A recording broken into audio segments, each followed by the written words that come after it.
Saya pun terkejut. Kata ekonominya memberangsangkan, tetapi aset dijual. Alasannya kerana harga kelapa sawit jatuh. Kalau macam tu mudah sangatlah jadi kerajaan. Tak ada kata jual. Jadi saya nak tanya, apakah benar bahawa penjualan aset-aset tabung haji plantation kepada Tamaco ni mengikut harga pasaran ataupun tidak?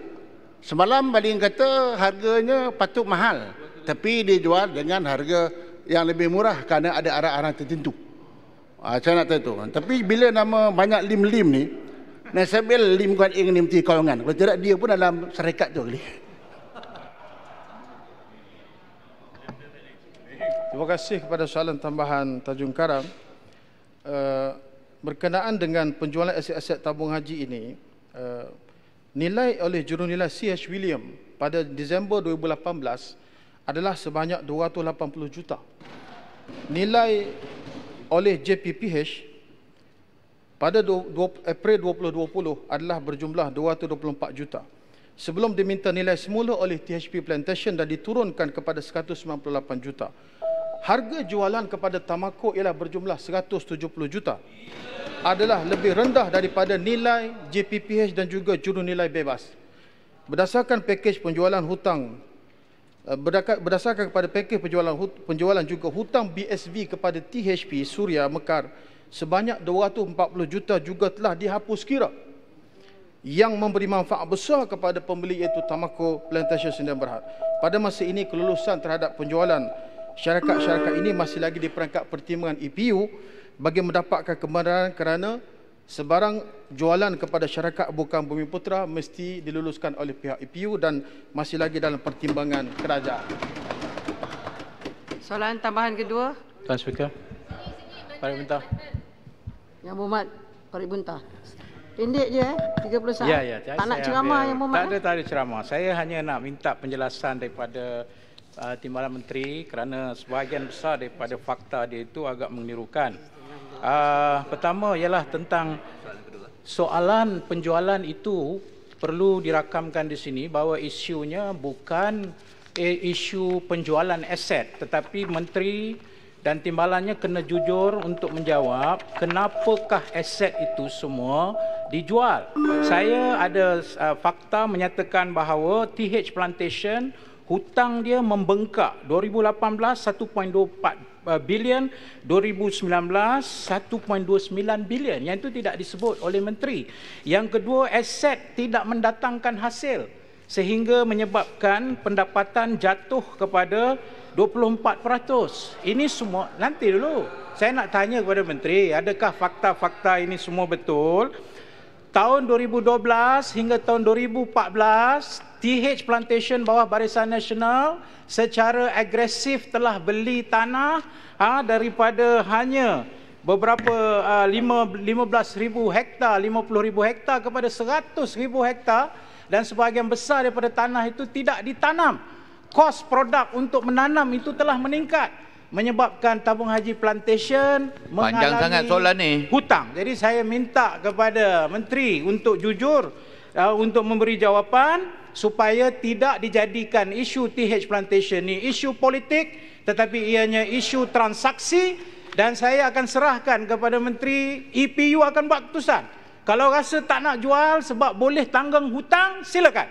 Tapi kalau ia soal transaksi, soal hutang yang meningkat, maka saya menyerahkan kepada kebijaksanaan EPU, dan saya rasa Menteri kena jujur dan adil memberikan jawapan kepada soalan tersebut. Terima kasih Tuan Speaker. Terima kasih Yang Berhormat. Silakan Yang Berhormat Menteri. Soalan yang panjang lebar daripada Parit Buntah, Mantan Menteri. Terima kasih. Untuk makluman ahli yang berhormat, laporan kedudukan tabung haji plantation bermula daripada 2015 setakat rekod yang ada pada saya, dan rekod ini telah dibentangkan di Parlimen dan disahkan oleh Jabatan Ketua Audit Negara. Untuk 2015, keuntungan dicatatkan oleh THP sebanyak 18,714. Keuntungan tahun 2016 127,296. keuntungan tahun 2017 Hutang, saya tanya sebab hutang. Nanti saya akan Untung jawab, kalau saya akan hutang jawab, saya akan tinggi, jawab. YB, tolong kos saya. operasi tak akan dapat Saya akan ditanggung jawab. oleh Yang Berhormat. TH Yang Berhormat. Plantation. Dengarlah dulu Yang Berhormat. Jangan bagi jawab. Yang Berhormat, kita tidak boleh berbahas masa pertanyaan. Silakan Yang Berhormat Timbalan Menteri. Saya tahu dia tak suka mendengar data-data ini. Tahun 2017, tabung haji plantation mencatat keuntungan 60,990,000. Bermula peralihan kuasa zaman PH ambil alih 2018, kerugian 678 juta. Dan pada 2019, kerugian 245 juta. Berkaitan dengan hutang-hutang yang menjadi beban kepada TH Plantation, kita memahami akan keadaan itu. Tetapi setelah semakan dibuat, 75% daripada hutang-hutang TH Plantation itu adalah daripada parent company, daripada tabung haji. Maka dengan penjualan aset-aset ini tidak akan menyelesaikan jumlah hutang yang begitu beban kepada TH Plantation. Sebaliknya, perlu ada kepada satu konstitusi semula berkaitan dengan hutang-hutang yang membebankan terutamanya cash flow yang menyebabkan tabung haji plantation. Adapun soalan yang berhormat yang berkaitan dengan ada unplanted area yang terlibat dengan 6,500 hektar yang nak dijual kepada Bumi Suria kepada Tamako itu, yang berhormat, penilaian membuat bahawa daripada jumlah unplanted area itu nilainya RM4,500 untuk 1 hektar bersamaan dengan 2.5 ekar. Terlalu murah yang berhormat.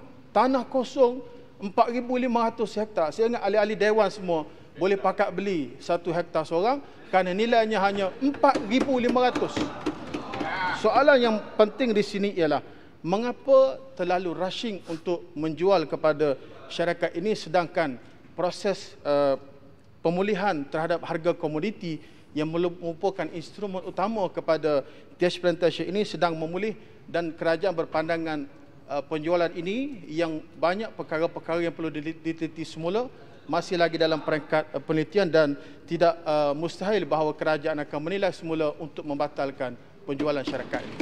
Terima kasih Yang Minta Berhormat. Repertua. Yang Rakyat Berhormat. Sabah pun mahu tahu. Ada juga Maaf tanah-tanah. Yang Berhormat. Maaf. Ya, senang jual Jam harta telah je tamat lah. 11.30. Maaf. Tak ada duit kita jual tidak- harta. Tambahlah sikit. Kita tidak boleh melangkaui masa untuk pertanyaan. Yang Berhormat. Minta maaf. Ini penting Repertua. Rakyat Sabah pun mahu tahu juga. Maaf Yang Berhormat. Masa telah tamat Mana Yang Berhormat. boleh. Kerajaan dulu suka-suka jual. Menteri dia bagan lah. Pakat-pakat jual.